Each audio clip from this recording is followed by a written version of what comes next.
Hello everyone, myself Vikas Chaudhary, your organic chemistry educator। तो आज daily dose of chemistry episode number 12 में हम हैं। तो जैसा कि आजकल माहौल है, कोरोना का जो सेकंड स्ट्रेन है ये काफ़ी पावरफुल वे में आगे बढ़ रहा है, और इस वजह से जो स्कूल्स हैं, कोचिंग्स हैं, इवन जो सारे बिजनेस हैं, ये सारे अफेक्ट हुए हैं। हम सब ऑलमोस्ट एक लॉकडाउन की सिचुएशन में हैं फिर से।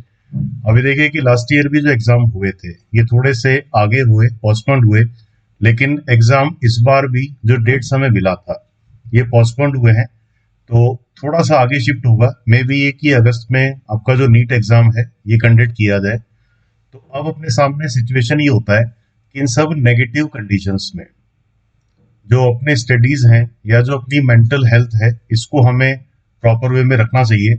और ये जो एग्जाम आगे चल रहे हैं, तो कहीं ना कहीं अगर इसमें से एक पॉजिटिव एस्पेक्ट को भी देखा जाए तो पॉजिटिव एस्पेक्ट सिंपली इतना है कि जो भी अपनी कमियां रही हैं, कमियां श्योरली रहे होंगे क्योंकि हम उतने अच्छे से प्रिपेयर नहीं कर पाए।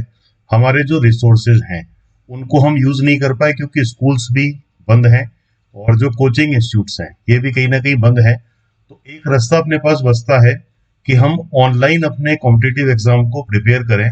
इसी वजह से जो सेशंस अपने हैं डेली डोज ऑफ केमिस्ट्री के, आपको इस यूट्यूब चैनल पे अब थोड़े से ज़्यादा फ्रीक्वेंसी में मिलेंगे। और पर्पस सिंपली इतना है कि अगर हम इन वीडियोस को लगातार फॉलो करेंगे और जो प्रीवियस वीडियोस हैं उनको भी अगर देखेंगे तो इन वीडियोस में वो सारे एस्पेक्ट लेने की कोशिश किया जाता है जो अपने कॉम्पिटिटिव एग्जाम्स में हैंडफुल होते हैं। तो इन वीडियोस को आप लाइक कीजिए, सब्सक्राइब कीजिए, इस यूट्यूब चैनल को भी आप सब्सक्राइब कीजिए, मैक्सिमम इसको स्प्रेड करेंगे। तो ज़्यादा से ज़्यादा इन्फॉर्मेशन लाने की मैं आपको कोशिश करूंगा, और कोशिश ये करेंगे कि मैक्सिमम बच्चे अपने साथ जुड़ पाए। तो जो भी कमियां हैं उनको रिकवर करें और इस तरीके से अपने आप को प्रिपेयर करें कि एग्जाम जब भी है उसके लिए हम पूरी तरीके से प्रोडक्टिव फॉर्म में अपने आप को एक्सप्रेस कर पाए और एक अच्छी रैंक लाने की तरफ सोच पाए कि जो ईयर अपने सामने है इस सिचुएशन का जब एंड हो तो एक अच्छे नोट पे हम इसको एंड कर पाए। दैट मीन्स कि हम अगर किसी कॉम्पिटिटिव एग्जाम्स की तैयारी कर रहे हैं तो उसमें हम अगर एक बेटर रैंक के साथ सेलेक्ट होंगे तो ये सब चीजें कहीं ना कहीं एक पॉजिटिव नोट पे अगर एंड होता है तो ये अपने आने वाली लाइफ में काफी ज्यादा हैंडफुल रहेगा। तो हमेशा की तरह डेली डोज ऑफ केमिस्ट्री में अलग अलग मैकेनिज्म की बात होती है। जैसे पिछले दो वीडियो से हम बात कर रहे हैं electrophilic addition of alkene and alkyne. Electrophilic addition alkene alkyne में ये काफी वास्ट एक टॉपिक होता है। इसमें कई सारे मैकेनिज्म हैं जो अपने को पढ़ने पड़ते हैं। जैसे प्रीवियस दो वीडियोस में हमने पढ़ा था मार्कोनिकोव एडिशन के जो रूल नंबर 1 और 2 हैं, और हमने पढ़ा था एंटी मार्कोनिकोव एडिशन के जो रूल हैं वो क्या है। तो इसी इलेक्ट्रोफिलिक एडिशन में कुछ रिएक्शन ऐसे भी होते हैं जो मार्कोनिकोव और एंटी मार्कोनिकोव रूल के अकॉर्डिंग नहीं चलते, और उनमें से जो एक बहुत ही इंपॉर्टेंट नाम है जहां से कई बार कॉम्पिटिटिव एग्जाम्स में क्वेश्चन बने हैं वो है halogenation of alkene and alkyne. तो आज का जो अपना टॉपिक रहेगा that will be halogenation of alkene and alkyne. तो ठीक है, सीधा टॉपिक स्टार्ट करते हैं।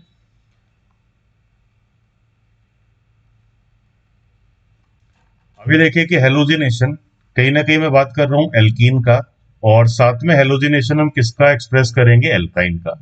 तो हेलोजिनेशन में एल्कीन का मीनिंग आप डबल बॉन्ड पे एडिशन की बात करोगे, एल्काइन का मीनिंग हो गया हम यहाँ पे किस बॉन्ड पे रिएक्शन की बात करेंगे, ट्रिपल बॉन्ड। तो हेलोजिनेशन इटसेल्फ है इलेक्ट्रोफिलिक एडिशन, लेकिन ये मार्कोनिकोव और एंटी मार्कोनिकोव रूल से थोड़ा सा डिफरेंट रिएक्शन होता है। क्या डिफरेंस है, क्या क्या इसके मैकेनिस्टिक एस्पेक्ट हैं, क्या वो पॉइंट्स है जहां से क्वेश्चन बनते हैं। तो चलिए सबसे पहली बात करते हैं हेलोजन। हेलोजन को हम नॉर्मली लिखते हैं X2। एक ग्रुप के मेंबर हैं फ्लोरीन से लेकर आयोडीन। तो इनके मॉलिक्यूलर फॉर्म में आपके पास 4 पॉसिबिलिटी हेलोजन का होता है, F2Cl2 Br2 एंड I2। अब अगर मैं किसी भी जनरल एल्कीन या एल्काइन पे हेलोजिनेशन कर रहा हूँ तो हेलोजन चेंज होगा तो रिएक्टिविटी ऑर्डर भी चेंज होगा। तो एल्कीन और एल्काइन में अगर हम हेलोजिनेशन कर रहे हैं तो सबसे ज्यादा रिएक्टिव जो रहेगा वो रहेगा फ्लोरीन, और सबसे कम रिएक्टिविटी किस हेलोजन का यहाँ पे मिलेगा, आयोडीन। तो सबसे ज्यादा रिएक्टिविटी से रिएक्शन करेगा फ्लोरीन और मिनिमम रिएक्टिविटी से रिएक्शन होता है I2 का। तो इस वजह से जो नॉर्मल रेट से रिएक्शन करने वाले हेलोजन है क्लोरीन एंड ब्रोमीन, इनके रिएक्शन को हम मैकेनिज्म में प्रेफर करते हैं। तो सबसे पहले देखते हैं कि रिएक्शन का प्रोडक्ट क्या बनेगा और क्या क्या एक्सप्लेनेशन वाले पॉइंट यहाँ पे आ सकते हैं।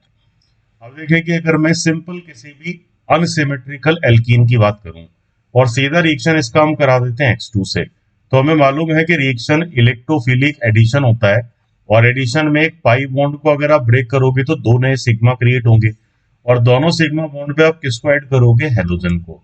तो हम ये कह सकते हैं कि ये 1-2 एडिशन रहेगा और 1-2 एडिशन में जो प्रोडक्ट बनेगा वो बनेगा डाई हेलाइड। सक्सेसिव पोजीशन है, 1-2 पोजीशन है, तो डाई हेलाइड का जो नेचर रिएक्शन में मिलना चाहिए वो है विसिनल डाइहेलाइड। अब विसिनल डाइहेलाइड में स्टीरियोकेमिस्ट्री क्या बोलता है, सिस्टर्न्स वाली कंडीशन का क्या आंसर हमें देना चाहिए, रिएक्शन कितने स्टेप में कैरी होगा, रीअरेंजमेंट होगा या नहीं होगा। तो इन सारी बातों के आंसर अपने को जब मिलेंगे जब हम बात करेंगे इस रिएक्शन के मैकेनिज्म की। तो देखते हैं कि रिएक्शन को अगर हम मैकेनिज्म के अकॉर्डिंग एक्सप्रेस करें। अब देखो कि मैकेनिज्म में ज्यादातर सबसे इंपॉर्टेंट स्टेप होता है स्टेप नंबर 1। तो ये तो हमें मालूम है कि डबल बॉन्डेड कार्बन, इनमें पाई इलेक्ट्रॉन डेंसिटी है, दैट मींस की इलेक्ट्रॉन डेंसिटी हायर है, इस वजह से एल्कीन अपना किस रिएजेंट की फॉर्म में बिहेव कर रहा है, एज ए न्यूक्लियोफाइल। और अगर ये न्यूक्लियोफाइल है तो हम कह सकते हैं कि अगर अनसिमेट्रिकल है तो एक पोलरिटी भी होगा। तो अगर कंपाउंड आपका पोलर है, आयोनिक रिएक्शन है, तो ये आयंस में डिसोसिएट होगा, X+ और X-। और अगर ये न्यूक्लियोफाइल है तो पहले यहाँ पे कौन सा हेलोजन अटैक करना चाहिए, जो पॉजिटिवली चार्ज है। पॉजिटिवली चार्ज का मतलब यहाँ पे इनिशियली मैं पहले स्टेप में किसका अटैक कराऊंगा, इलेक्ट्रोफाइल। तो इलेक्ट्रोफाइल अप्रोच करेगा उस कार्बन पे जहां इलेक्ट्रॉन डेंसिटी हायर है, हायर वाले पे ऐड कर दिया मैंने हेलोजन को, और जब ये पाई बॉन्ड ब्रेक किया तो इस कार्बन पे एज ए इंटरमीडिएट क्रिएट हो जाना चाहिए पॉजिटिव चार्ज, और इस पॉजिटिव चार्ज को हम क्या नेम देते हैं, कार्बोनियम आयन। तो हमने मार्कोनिक ऑफ एडिशन में पढ़ा था कि अगर carbonium ion as a intermediate बने तो ये मार्कोनिक ऑफ एडिशन रूल को फॉलो करेगा। बट यहाँ पे स्लाइड सा चेंज होता है कि जो पॉजिटिव चार्ज है इसमें अगर ओवरऑल इसकी स्टेबिलिटी को मैं कंपेयर करूं तो 3 बॉन्डेड पेयर है, दैट मींस की ओवरऑल इलेक्ट्रॉन की काउंटिंग कितना हो गया, 6 हो गया। और 6 का मतलब है कि जो ऑक्टेट रूल है यहाँ पे उसके अकॉर्डिंग हम कह सकते हैं कि 8 इलेक्ट्रॉन नहीं हो रहे हैं तो इट हैविंग इनकम्प्लीट ऑक्टेट। और अगर इनकम्प्लीट ऑक्टेट है तो this carbocation will be less stable. तो लेस स्टेबल का मीनिंग यहाँ पे बन रहा है। अब देखो कि कार्बोकेटायन के नियर बाय पोजीशन पे हेलोजन है और हर हेलोजन में कितने इलेक्ट्रॉन के पेयर होते हैं, आपके पास 3 लोन पेयर। तो इलेक्ट्रॉन डेंसिटी हाई है, कार्बन पे इलेक्ट्रॉन डेंसिटी कम है, तो इलेक्ट्रॉन डेंसिटी हाई से लो की तरफ ट्रांसफर होगा। दैट मींस की ओवरऑल हेलोजन अपना इलेक्ट्रॉन पेयर किसको ट्रांसफर करेगा, इस पॉजिटिवली चार्ज कार्बन को। अब देखो कि इलेक्ट्रॉन डोनर और रिसेप्टर के बीच में अगर मैं एक बॉन्ड बना दूं तो ये कार्बोकेटायन का नया स्ट्रक्चर मिलेगा अगर हेलोजन ने अपना इलेक्ट्रॉन पेयर प्रोवाइड कर दिया। तो ये पॉजिटिव चार्ज ट्रांसफर होकर आ जाएगा X पे, एक लोन पेयर गया है लेकिन अभी भी 2 लोन पेयर बाकी हैं। तो ये कार्बोकेटायन हेलोजन की प्रेजेंस की वजह से ये अपने आप को एक साइक्लिक केटायन की फॉर्म में कन्वर्ट कर लेगा। और इस साइक्लिक केटायन का भी एक नेम बड़ा इंपॉर्टेंट होता है, that cyclic cation will be named as cyclohalonium ion. तो दैट मीन्स कि 2 तरह के इंटरमीडिएट अपने पास आ गए। एक को हमने बोला है ऑलरेडी कि ये इनकम्प्लीट ऑक्टेट की वजह से क्या है, लेस स्टेबल है। अब अगर मैं हेलोजन पे इस पॉजिटिव चार्ज को कंपेयर करूं तो 2 तो यहाँ पे बॉन्डेड पेयर हैं और साथ में लोन पेयर भी कितने हैं, 2। दैट मीन्स कि ओवरऑल इस हेलोजन पे पॉजिटिव चार्ज के बाद भी कितने इलेक्ट्रॉन हैं, 8 इलेक्ट्रॉन। और अगर 8 इलेक्ट्रॉन है तो हम बोलेंगे कि ऑक्टेट कंप्लीट। और ऑक्टेट कंप्लीट है दैट मीन्स कि कार्बोकेटायन के कंपेयर में इसको मैं कह सकता हूं कि ये मोर स्टेबल रहेगा। तो 2 तरह के इंटरमीडिएट बने, कार्बोकेटायन को मैंने बोल दिया ये लेस स्टेबल है, साइक्लोहेलोनियम आयन को मैंने बोल दिया ये मोर स्टेबल है। अब हमें एक बेसिक बात तो पता ही है कि जो इंटरमीडिएट है हम उसी को कंसीडर करते हैं जो ज्यादा स्टेबल हो। तो हेलोजिनेशन में इंटरमीडिएट अगर मुझसे पूछा जाए तो मैं बोलूंगा कि साइक्लोहेलोनियम आयन होगा, क्योंकि इसी को हम ज्यादा स्टेबल बोलेंगे ड्यू टू कंप्लीट ऑक्टेट। तो अगर साइक्लोहेलोनियम आयन एक इंटरमीडिएट हो गया तो पहला इंपॉर्टेंट पॉइंट अपने पास आता है कि रिएक्शन ये मार्कोनिक ऑफ एडिशन रूल को फॉलो नहीं कर रहा है। दूसरा ये पॉइंट आता है कि अगर कार्बोकेटायन इंटरमीडिएट नहीं है तो रीअरेंजमेंट होने की भी यहाँ पे कोई पॉसिबिलिटी नहीं होगा। तो cyclohalonium ion will be intermediate, more stable, complete octet, ना तो रिएक्शन मार्कोनिकोव एडिशन रूल को फॉलो कर रहा है और ना ही यहाँ पे रीअरेंजमेंट के कोई चांस होंगे। ये सारी इंफॉर्मेशन अपने को किससे मालूम चलता है? स्टेप नंबर 1 से। तो अब आते हैं कि सेकंड स्टेप में किस तरह का रिएक्शन होना चाहिए। अब देखें कि साइक्लोहेलोनियम आयन हमने बना लिया है। अब यहाँ पे अटैक करने के लिए न्यूक्लियोफाइल का नंबर आएगा X माइनस का। अब देखो कि हेलोजन की वजह से इन दोनों कार्बन पे किस तरह का चार्ज मिलेगा? पॉजिटिव, क्योंकि हेलोजन की नेगेटिविटी ज्यादा है तो इलेक्ट्रॉन विड्रॉ करेगा। अब इस हैलाइड आयन के अटैक करने के लिए कितने कार्बन आपके पास है? 2।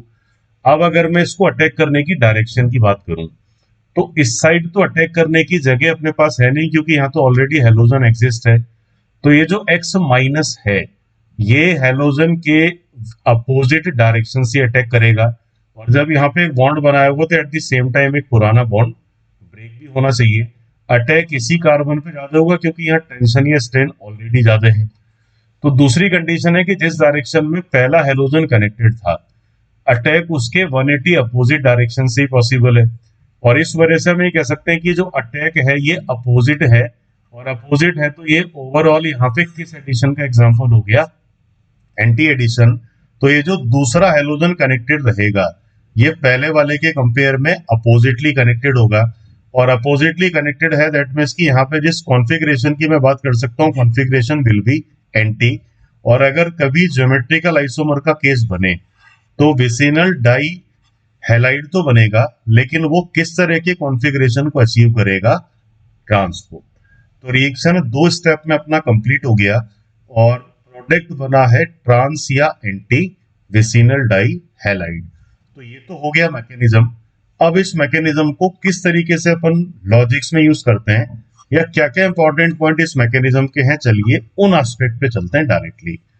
तो ये है स्पेशल पॉइंट ऑफ रिएक्शन। सबसे पहला रिएक्टिविटी ऑफ हेलोजनेशन। ये पहले भी अपन डिस्कस कर चुके हैं। हेलोजन में सबसे ज्यादा रिएक्टिविटी F2 का और सबसे कम रिएक्टिविटी किसका? I2 का। अब आते हैं अपन सेकंड पॉइंट पे कि रिएक्शन में सॉल्वेंट का भी कोई इफेक्ट होगा या नहीं होगा। तो सॉल्वेंट के इफेक्ट के लिए सबसे पहले तो मैंने यहाँ पे एक CCl4 सॉल्वेंट ले लिया जिसकी प्रेजेंस में मैं क्लोरीनेशन कर रहा हूँ। और सॉल्वेंट किस तरह का नजर आता है? Non polar. अब देखो कि नॉन पोलर है तो इसका जो डिसोसिएशन टेंडेंसी है ये 0 हो जाना चाहिए। तो हम ये कह सकते हैं कि अगर सॉल्वेंट नॉन पोलर रहेगा तो सीधा सीधा क्लोरीनेशन में जो रिजल्ट आपको मिलेगा ये बनेगा 1,2 डाइक्लोरो एल्केन। तो सॉल्वेंट अगर नॉन पोलर है तो इसका प्रोडक्ट फॉर्मेशन में किसी तरह का कोई इंपैक्ट देखने को नहीं मिल पा रहा है। बट अगर सॉल्वेंट हम यहाँ पे वाटर जैसा कोई ले लें, वाटर का मतलब यहाँ पे सॉल्वेंट में कौन सा लेके चल रहा हूं? पोलर। तो सॉल्वेंट की प्रेजेंस से क्या इंपैक्ट आना चाहिए? तो जब मैंने क्लोरीनेशन नॉन पोलर सॉल्वेंट की प्रेजेंस में किया तो दोनों पोजीशन पे क्लोरीन मिला जिसको हम कह सकते हैं विसिनल डाइक्लोराइड। लेकिन जैसे ही मैं वाटर की एग्जिस्टेंस को यहाँ पे लेके आ रहा हूँ तो इस बार एक Cl की जगह कौन सा ग्रुप आ जाएगा? OH। और ये मेजर जो प्रोडक्ट है ये बचेगा OH और Cl के कॉम्बिनेशन से, जिसको हम कॉमनली क्या नेम देते हैं? क्लोरोहाइड्रीन। और क्लोरोहाइड्रीन यहाँ पे किस तरह के प्रोडक्ट की फॉर्म में मिल पा रहा है? As a major product. तो पहले डाइक्लोराइड मिल रहा था लेकिन जैसे ही वाटर में हम ये रिएक्शन करा रहे हैं तो क्लोरोहाइड्रीन बन रहा है। इसके पीछे अगर मैं रीजनिंग की बात करूं तो पहला रीजन तो सिंपल लैंग्वेज में आप ये दे सकते हो कि when chlorine present in water तो ये दोनों मिलके एक एसिड की फॉर्म में कन्वर्ट हो जाएंगे जिसको हम बोलते हैं हाइपोक्लोरस एसिड। और हाइपोक्लोरस एसिड को डिसोसिएट कराओगे तो it can provide Cl positive and OH minus ion. तो सेकंड स्टेप में जो न्यूक्लियोफाइल अटैक करेगा ये OH हो जाएगा, और इसी वजह से जो मेजर प्रोडक्ट है ये क्या बनेगा? क्लोरोहाइड्रीन। बट अगर स्टेप बाय स्टेप इस चीज को समझा जाए तो फर्स्ट पॉसिबल स्टेप में इस अनसिमेट्रिकल एल्कीन पे मुझे अटैक कराना है Cl प्लस का, और Cl plus as a electrophile attack करेगा और साइक्लोक्लोरोनियम आयन बनेगा। अब देखो कि साइक्लोक्लोरोनियम आयन बनने के बाद सेकेंड स्टेप डिसाइड करेगा कि मेजर माइनर प्रोडक्ट क्या है। तो अब मेरे पास एक तो अटैक करने के लिए न्यूक्लियोफाइल है Cl माइनस, और एक अटैक करने के लिए न्यूक्लियोफाइल कौन है, OH माइनस। तो दोनों ही अटैक करेंगे, दैट मीन्स कि अगर मैं Cl माइनस के अटैक से रिएक्शन को बना दूं तो ये प्रोवाइड कर रहा है 1,2 डाइक्लोरो। बट अगर OH माइनस का मैं अटैक करा दूंगा तो इट कैन प्रोवाइड क्लोरोहाइड्रीन कंपाउंड।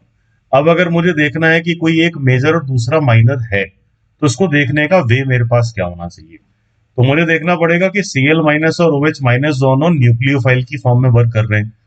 तो न्यूक्लियोफिलिक जो स्ट्रेंथ है ये हैलाइड आयन में वीक होती है, और इसके कंपैरेटिवली जो न्यूक्लियोफिलिक स्ट्रेंथ है वो OH माइनस की क्या है। तो ये स्ट्रॉन्गर न्यूक्लियोफाइल है तो अटैक करने की टेंडेंसी क्या हो गई, ज्यादा हो गई। ये ज्यादा अटैक करेगा, ये जल्दी अटैक करेगा, दैट मींस कि it will be considered as major product. और अगर वीक न्यूक्लियोफाइल अटैक करने के लिए है तो इसको आप क्या मान के चलोगे, एक माइनर प्रोडक्ट। तो सॉल्वेंट का पूरा पूरा इंपैक्ट आएगा अगर मैं प्रोडक्ट फॉर्मेशन की बात करूं। अब इससे रिलेटेड एक बहुत ही इंपॉर्टेंट सा क्वेश्चन अपने सामने ऑलमोस्ट हर बुक में और कई बार अपने एग्जामों में पूछा गया है, इसको बोला जाता है फ्रांसिस एक्सपेरिमेंट। तो व्हाट इज फ्रांसिस एक्सपेरिमेंट, आपने एक अनसिमेट्रिकल एल्कीन लिया और इसमें मैं कराने जा रहा हूं ब्रोमिनेशन। सॉल्वेंट मैंने ले लिया वाटर और साथ में ले लिया सॉल्ट NaCl। तो यहाँ पे अपने से बोला जा रहा है कि पॉसिबल प्रोडक्ट क्या होने चाहिए। तो सिंपल कहानी है कि पहले स्टेप में तो Br positive as a electrophile attack करेगा और इंटरमीडिएट आपका बनेगा साइक्लोब्रोमोनियम आयन। तो फर्स्ट एडिशन के बाद तो साइक्लोब्रोमोनियम आयन बना। अब देखो कि जो प्रेजेंस आपने लिया हुआ है, साइक्लोब्रोमोनियम आयन में वाटर लिया है तो अटैक करने के लिए क्या है, OH माइनस भी है। NaCl लिया है तो आपके पास एज ए न्यूक्लियोफाइल क्लोरीन भी है। और अगर Br माइनस Br2 लिया हुआ है तो ब्रोमिनेशन भी होना ही है। तो अगर हम OH माइनस को एज ए न्यूक्लियोफाइल अटैक कराएंगे तो ये बनेगा ब्रोमोहाइड्रीन। अगर मैं क्लोरीन को एज ए न्यूक्लियोफाइल अटैक कराऊंगा तो it will provide chloro and bromo dihalide. और अगर Br माइनस का अटैक हम कराएंगे तो it will provide 1,2 die bromo और विसिनल डाई ब्रोमाइड। तो इन तीनों में से OH माइनस ही अकेला है जो स्ट्रॉन्गर न्यूक्लियोफाइल है, क्योंकि हैलाइड आयन तो हमेशा एक वीक न्यूक्लियोफाइल कंसीडर होते हैं बिकॉज इनका कॉन्जुगेट जो हैलोजन एसिड होता है वो स्ट्रॉन्गेस्ट होता है। तो स्ट्रॉन्गर न्यूक्लियोफाइल वाले प्रोडक्ट को मैंने बोल दिया मेजर प्रोडक्ट। और ये दोनों जो प्रोडक्ट बने हैं इनको अपन कौन सा नेम दे सकते हैं, they are minor product of reaction. तो अगर क्वेश्चन ऐसा बोला जाए कि मेजर प्रोडक्ट क्या है तो हम यहाँ पे आंसर टिक करेंगे ब्रोमोहाइड्रीन। और अगर ऑल ऑफ पॉसिबिलिटीज के बारे में बात चल रहा है तो पॉसिबिलिटीज ब्रोमोहाइड्रीन का भी है, पॉसिबिलिटीज डाई ब्रोमाइड का भी है और पॉसिबिलिटी क्लोराइड एंड ब्रोमाइड का भी है। तो इस तरीके से आपसे कई बार क्वेश्चन पुटअप किए जाते हैं हेलोजिनेशन पे, और इसको एक बहुत ही यूटिलिटी, एक इंपॉर्टेंट रिएक्शन अपन मान सकते हैं। अब देखिए कि अगर इसमें मैं नेक्स्ट पॉइंट की बात करूं तो एक याद रखने का पॉइंट ये होता है कि सारे हेलोजन में अगर मैं ब्रोमीन वाटर का एडिशन कर रहा हूं तो ब्रोमीन वाटर का जो इनिशियली अपने को कलर मिलेगा वो है ब्राउन, दैट मीन्स की एडिशन से पहले ब्रोमीन का ब्राउन कलर है। बट एडिशन के बाद चाहे ये एडिशन एल्कीन पे हो चाहे ये एडिशन एल्काइन पे हो, ये आपको डाई या ब्रोमाइड या टेट्रा ब्रोमाइड में मिलेगा। तो ये जो ब्राउन कलर है वो डीकलराइज हो जाएगा रिएक्शन में एडिशन के बाद एल्कीन और एल्काइन के। तो ये जो एडिशन ब्रोमीन का है इसको इसी वजह से यूज किया जाता है in the way of test of unsaturation. That means की एक और यूटिलिटी पॉइंट है कि अगर मुझे अनसैचुरेशन को चेक करना है, टेस्ट करना है, तो एल्कीन एल्काइन को पहचानने के लिए ब्रोमीन का एडिशन भी एक रिएक्शन है जो अनसैचुरेशन का टेस्ट प्रोवाइड करेगा। रिएक्शन से पहले ब्राउन है और रिएक्शन के बाद ये जो ब्राउन कलर है ये डीकलराइज हो जाएगा, तो it will also provide test of unsaturation. तो ये वीडियो आपके सामने है नंबर 12। इसके साथ में और भी वीडियोस आएंगे, जैसा मैंने पहले बोला था फ्रीक्वेंसी पहले के कंपैरेटिवली थोड़ा ज्यादा करेंगे ताकि अपना जो सारा सिलेबस है उसके हर इंपॉर्टेंट पॉइंट को अपने वीडियोस में डिस्कस कर पाए। आप कमेंट मुझे कर सकते हैं उन टॉपिक्स पे जिनके वीडियोस की रिक्वायरमेंट हो या जिनके लिए कुछ टॉपिक्स ऐसे हो जो अपने कमजोर हों, जिनकी कुछ लिमिटेशंस हो, प्रॉब्लम प्रैक्टिस करना हो या कोई भी वीक एरियाज हो, तो आप मुझे कमेंट बॉक्स में लिख के दे सकते हैं। उन प्रॉब्लम्स को कवर करने की कोशिश करेंगे।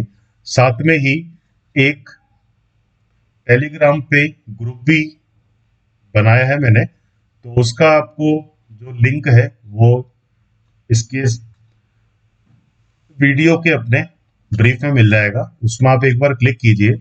उस टेलीग्राम ग्रुप में कुछ क्वेश्चंस की जो प्रैक्टिस करनी है अपने को, कुछ प्रॉब्लम शीट्स होंगे, डीपीपीज होंगे, और थोड़ा सा अगर आगे चीज बढ़ेगा तो उस पर अपन कुछ टेस्ट सीरीज भी अरेंज करेंगे, ताकि अपने तैयारी में किसी भी तरह की कोई प्रॉब्लम्स ना हो। तो इसी तरीके से अपने आप को इन परिस्थितियों में, इन सिचुएशंस में थोड़ा सा अंदर से पॉजिटिव कीजिए, और थोड़ा ताकत लगा के, दम लगा के, पॉजिटिविटी को कलेक्ट करके अपने प्रिपरेशन को दोबारा ट्रैक पे लाइए। और इसी तरीके से अगर हम पढ़ते चले गए तो इन कोरोना वाली सिचुएशन को तो हम हरा ही देंगे, और हम में इतनी कैपेबिलिटी है कि एग्जाम में भी फाइट करके अच्छे नंबर लाएंगे, और इस सिचुएशंस को भी ओवरकम करेंगे। उसके लिए सेफ रहिए, मास्क पहनिए, और जो भी अपनी गाइडलाइंस हैं उनको स्ट्रिक्टली आपको फॉलो करना है। तो चलिए नेक्स्ट वीडियो में किसी अगले टॉपिक के साथ मिलते हैं। All the best.